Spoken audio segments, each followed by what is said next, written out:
Leland. Well, imagine discovering that you were expecting quadruplets. That's what happened to Dr. Monica Peeler-Reed and her husband Fred. But their joy was interrupted by a serious medical problem for Monica that turned their family's world upside down. Nick Paranjape with St. Thomas Health has their amazing story.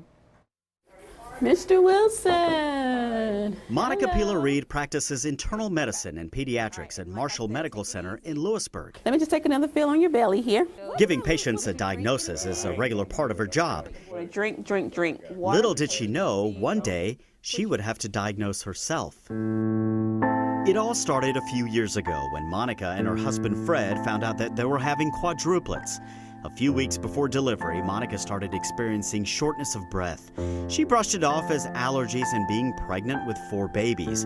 But a week after a C-section, Monica started feeling worse. That's when she took out a piece of paper and pen and did a self-assessment, as though she were treating a patient. I sat down, I started writing myself my story. I said, 34-year-old female presents with a 1-week history of shortness of breath, getting progressively worse, unable to lie flat, feels as if she's suffocating. And I just looked at everything. I was like, man, this sounds like heart failure. Monica was rushed to intensive care at St. Thomas Midtown. It's a hypertensive cardiomyopathy. Dr. Stacy Davis, a cardiologist at St. Thomas Heart, says Monica's diagnosis of herself was spot on.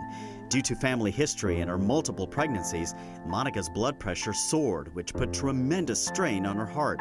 She was immediately put on blood pressure and heart failure medication. The only patient that I had ever taken care of that had postpartum heart failure was a young lady.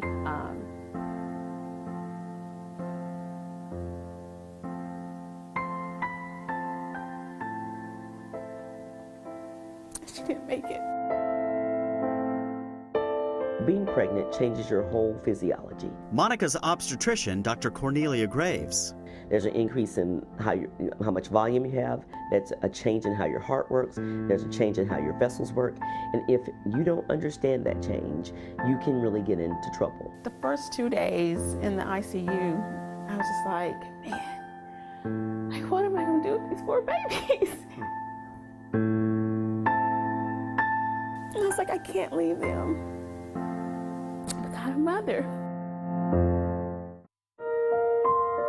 After more than a week at St. Thomas Midtown under constant monitoring and meds, Monica started feeling better. Her heart and lung functions began to improve, and with the collaborative effort between her obstetrician and cardiologist, Monica had turned a corner. At her last echocardiogram a week ago, her heart function remained normal, and it's been normal for the past year. Today, this is what Monica comes home to after a long day at work. No matter if I'm having the worst day ever, and you come home and you see those 8 little feet running towards you, and just like, Mommy, Mommy, let's go. We'll go outside for a little bit. Monica and Fred, who live in Franklin, Tennessee, have 2 boys, 2 girls. Jump, jump, jump. The almost 3-year-old quadruplets. Fred, Malayla, Olivia, and Joshua. A little hop. Keep the 2 parents on the go. I tell people I come to work to take a break. Experiencing heart failure has not only changed Monica's perspective on life, but how she practices medicine. Growing up, I wanted to be a doctor, and I became a doctor, but now I feel like I have more purpose because I can relate to my patients. I think women by nature, we always want to put others first before ourselves. So I would say first, take care of yourself. Good job, kiddos. Walk, walk, walk, walk, walk, walk. Sweet family. Monica and her family were recently honored at the American Heart Association's Go Red for Women luncheon. You can find out more about the perinatal cardiac clinic online at stthomasheart.com.